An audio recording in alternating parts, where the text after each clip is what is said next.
One of the sport's biggest non-racing events, the installation of the newest members of the Harness Racing Hall of Fame, will take place this coming weekend in Goshen, New York. And we want you to travel there with us this coming weekend.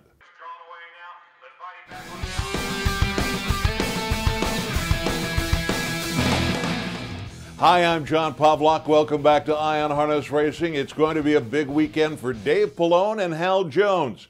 The driving and breeding luminaries will be formally inducted into the Living Hall of Fame and thus receive the greatest honor the sport can bestow. Dave Pallone is approaching 14,000 driving victories and has won 6 Driver of the Year titles, but enters this weekend deeply humbled by his latest and greatest honor. Thought of going into the Hall of Fame, a place where Delvin Miller and the Billy Houghtons and the Stanley Dancers. I just have to pinch myself every day, and I'm looking forward to it. The name Hal Jones and the word legend belong together. Jones in the 1960s pioneered the use of artificial insemination while at Ohio's Pickwick Farms and truly changed the face of the breeding industry. Jones and Pallone will be honored this coming Sunday, as will the newest members of the Horse Hall of Fame and Communicators Corners, and our camera will be there. Rich Johnston and I will travel to Goshen, and video coverage of the induction will appear on the USTA's website on Sunday night. We'll also bring you additional coverage on next week's edition of Eye on Harness Racing. Have you ever been to the Little Brown Jug? If not, or even if you have and want to go again, you should be at your local harness track on August 14th and 15th.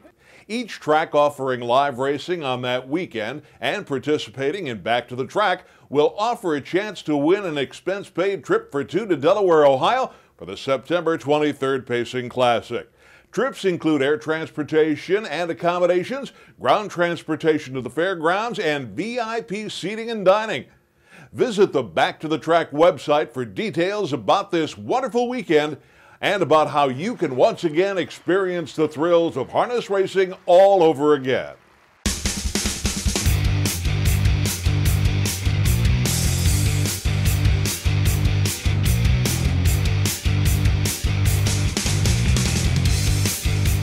Here's a look at this week's top performers, courtesy of Trackmaster. The winner of this past week's Des Smith Classic showed the way.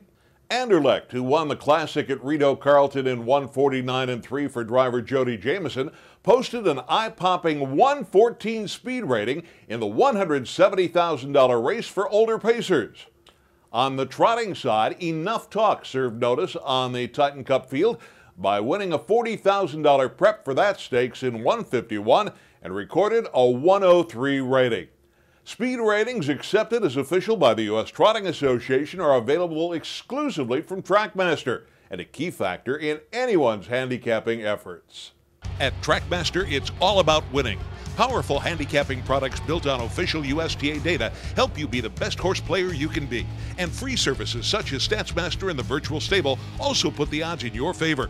The winning starts at Trackmaster.com. The North America Cup Final was the cornerstone of this past Saturday's gigantic card at Mohawk Racetrack, where Sportswriter picked the perfect time to win his first race of the year, which carried a purse of more than $1.4 million. It was a dominant performance in reign to Mark McDonald, who took the winner to the top early in the mile and then held everyone else safe in the stretch. Sportswriter there, cutting corners, we will see at the inside. We will see at the rail. Sportswriter's going to fight him off. Sportswriter has done it again. Another $1 million Mohawk masterpiece. 148.3 in the cup, and it's Sportswriter.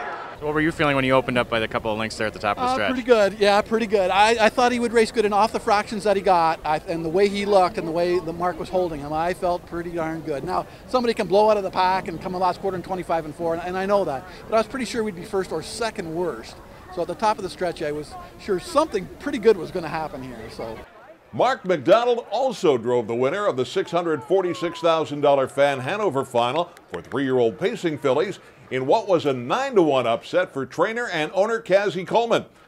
Afterward, McDonald revealed a problem caused by drinking water, which called for a unique solution.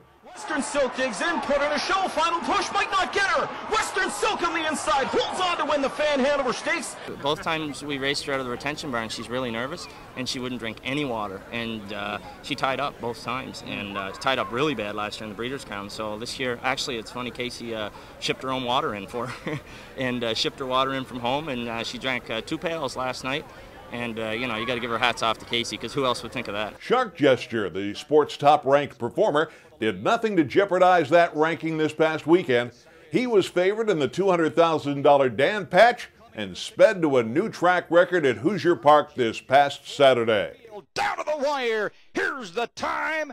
1:48.1. That is a new track record here at Hoosier Park. What a phenomenal effort.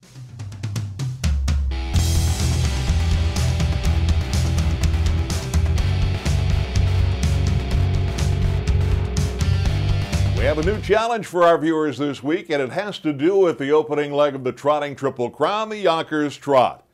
The Yonkers Trot is the youngest of the trotting Triple Crown races, debuting in 1955. But over the years, it has seen many changes. It has been a 1 1/16 mile race, been raced at tracks other than Yonkers while a racino is being built there, and has been known by 4 different names. And then is our question, what were those names? If you know any one of the 3 former names of the Yonkers Trot, send it along with your name and address to i@ustrotting.com before midnight on Monday, July 5th. Our prize this week will be a copy of 100 Years in Harness. Next week, don't forget to join us for our Hall of Fame special.